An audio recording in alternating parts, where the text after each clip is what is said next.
Hey there, Sagittarius Sun, Sagittarius Moon, Sagittarius Rising. It's Maggie. Welcome to Moonlit Waters. I'm so happy you're here. We're going to take a look at the week of November 15th through the 21st. And on the 21st, the sun moves into your sign. So happy birthday to you. This is going to be exciting. We are wrapping up that Scorpio season of the deep dive, your 12th house, where all of us, but I think for you it might have been a little intense going through working our way through what is important and what is of value to us and how can we heal and get ready to move forward. And then in just 2 weeks from now, you get another eclipse in your sign. And so this is some powerful energy that's happening here. So yeah, your overall energy, you have blue. Activate your healing power. This is a week to finish up the work, The South Node is getting ready to leave your sign. We are moving out of Scorpio season into the Sun in Sagittarius, which always carries so much happiness and energy and enthusiasm and optimism with it, right? And so finishing up the work this week is what's kind of on the menu for you, clearing the slate and getting ready for what's next, because what's next looks freaking amazing. You have nurture yourself, which is lovely. Look at that. It's sacral chakra up into the solar plexus. So do things that make you feel safe and secure and empowered and creative, because you also have the coral, which is definitely sacral chakra, says allow the flow of synchronicity into your life. And then have some fun. You got the watermelon. The watermelon says have fun with your inner child. And this is all inner child work here too. So really do something creative that sparks you up. Allow that to be how you activate your healing power. And this healing power with that electric blue like that really feels like the truth of who you are. What is your truth? And be willing to step into your own personal power. You have that final eclipse in 2 weeks, and then you will have graduated from South Node School and ready to take on the world. So it looks pretty exciting. All right, so let's get into this. What is happening this week? So we start out with the moon in a fellow fire sign. It is in Aries. As it starts out this week, it is having conversations with Saturn and with Jupiter, and it's about what in the world are our choices, what are our options? What are we going to focus our willpower on in order to manifest something? Where's the information that we need, and how are we going to bring it to light? I think Monday has a lot of opportunity to bring up information to you. We also have that sun in Scorpio that is going to square off with Jupiter in Aquarius, and I really feel like it is an opportunity to really gather some information that is of value to you. And then there's the discerning process as the moon sextiles with Jupiter. And so there's the discerning of what do I go this way? Do I go that way? How do I use this energy? And then the moon is going to square off with Pluto. And Pluto is in Capricorn. And so it's about what is the plan for the transformation? What are you going to do? What is your next best move? Because right behind that, the sun then is in sextile. Again, the idea about choosing what is the next best move. It's sextiling with Scorpio. And so this is some very powerful energy coming in just to start off the week with figuring out what it is we're going to focus on. How are we going to create what we want? And you're getting a lot of support in that area. So for you, oh my gosh, of course you got this. You deserve this. You got the dragon, supernatural. You are the ancient wise sage. You can shape shift at will. Mastery is your destiny. Rise with dignity. We could just stop the reading right there, but we won't. Look at this. We have the penguin authenticity. So the penguin says, reach out into your tribe in times of need. Family gives you strength when you face the storm. Love your uniqueness. And you are full of surprises. Break free from others' expectations. Just be yourself. I want you to really look at this cute little fuzzy baby penguin there. So we got mommy, daddy, and the baby. Now, family is not always the family we're born into. Okay? So reach out to the people in your life that love you and support you, and ask for what you need. People don't always know what you need. But when you ask, if they don't show up at that point, then you got to wonder, right? But Give them a chance by actually asking for what you need. And the angels are saying, and don't forget us. So, again, the angels stand by all the time ready to help out, but we have to ask. And so if there's something in particular you need, for instance, maybe something like you don't know the best route to take to get around the traffic, then you say, angel of redirection. How do I get there? There's always angels ready to help you. They will show up. They will help you get to where it is you need to go. So the moon moves into Taurus at 9:18 p.m. on Tuesday, and then at 12:23 p.m. and these are Eastern Standard Time. You do need to adjust for your time zone. But on Wednesday at 12:23 p.m., that moon is going to conjunct with Uranus, and so the moon is going to feel the need to really shake things up at a very gut level, and it is exactly opposing Mars in Scorpio at that time. So this is some fiery energy. I actually wrote temper. I really think that there is a possibility the tempers could really flare. It is also an opportunity to get a really sudden big download and hit about what really fires you up and what gets you excited and what do you want to do. But I think that there is a more likely possibility that you are going to run into people with tempers flaring. So just something to be warned about. Ooh, I can almost talk. This card keeps showing up. This is really cool. Then on Thursday we have a T-square, and the T-square is the moon in Taurus opposing Mercury in Scorpio. Now the moon in Taurus feels the need for things to be honest and truthful. And Mercury, I think I said Mars, it's Mercury in Scorpio. Mercury in Scorpio feels the need to keep secrets. I don't really want to tell anybody stuff. You don't really need to know. You're on a need-to-know basis. So there's misinformation, disinformation, outright lies, or just, you don't need to know, so I don't mention it.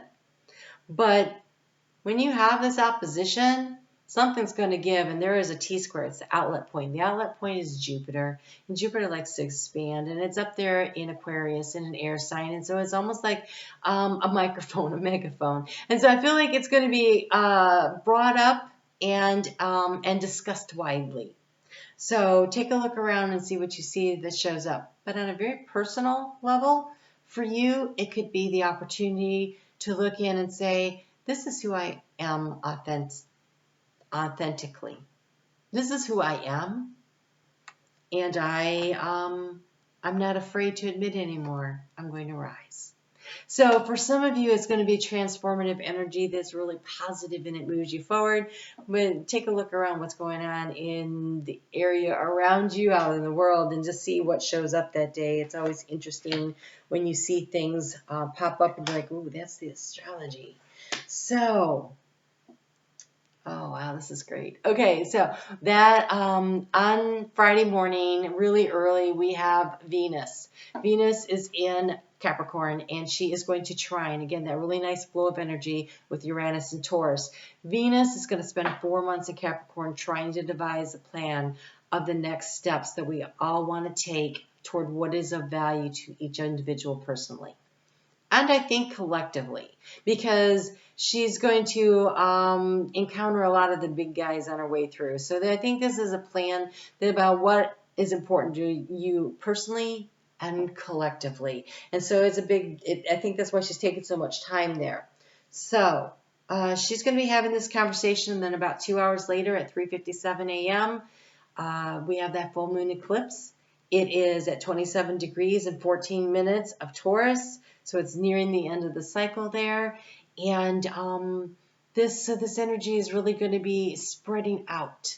Like clearing the plate, clearing space to plant new seeds of intention that come with your new moon. So you have here chance and readiness. Chance and readiness. So look at this. This chance has like that shooting star energy going on there. Chance and readiness. This is your opportunity to really move in the direction you want to go. That is Darwin's orchid. Interesting. I almost feel like survival of the fittest, right? And then we have preserve, the sober ghost. It's got some interesting little animal there in the background that I don't know what it is.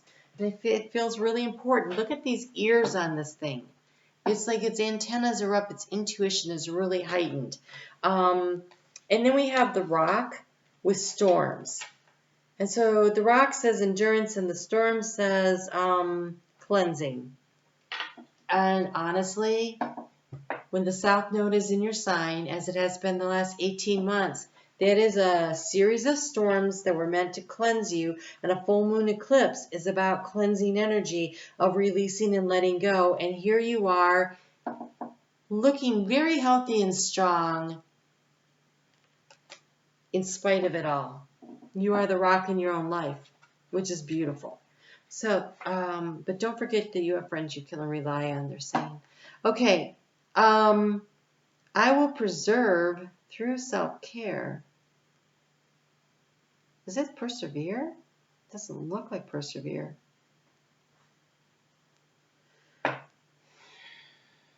It might be a typo. Perhaps it's a time to withdraw a little in order to look after yourself. There could be a storm coming. Oh, wow, and the other card says storm. There could be a storm coming and it will test you, so try not to get lost in the frantic energy of others.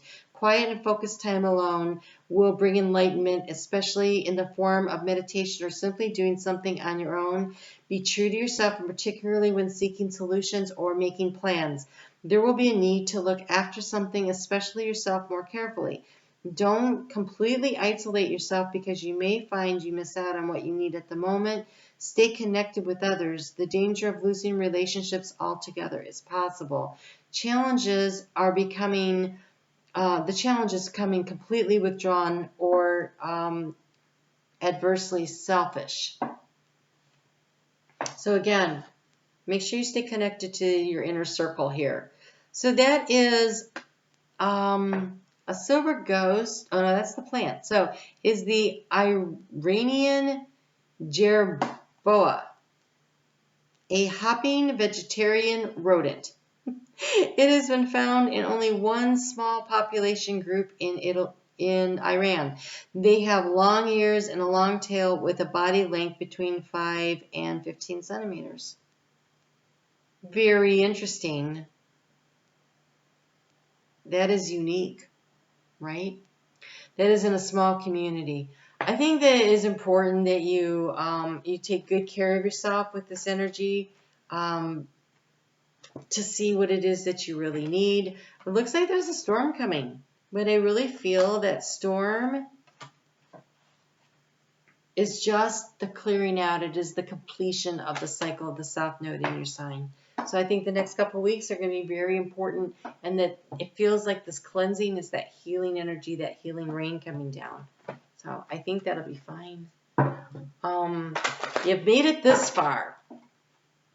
Don't forget you're the dragon. You're supernatural. You will rise with dignity. So you can do this. But I think you're going to need to lean into a close circle of friends. I think the final stages is healing your inner child, being willing to release and let go of whatever needs to be in order to allow yourself to really shine. To really shine. So after the South Node moves through your sign, it takes about a year of integration. A year of integrating the lessons, getting balanced again. So don't be hard on yourself when everything doesn't suddenly magically appear overnight. It's not going to be like that, but it will come. Okay, it will come. You just need to keep doing what you're doing. So you have, I accept and embrace my own inner majesty. You are a supernatural shape-shifting dragon. You have being in flow. I am in flow with the universe. And I am an intrepid traveler sailing forth into the universe. I think the journey that you are launching here is the journey of being in flow with spirit to guide you, to take you to the next steps here. So I feel like you feel very safe and protected. I did do a eclipse video for you. I will put it right here. Take a look at that. They were all pretty intense. Lots of angelic information came through in those. So I think you might find it really useful.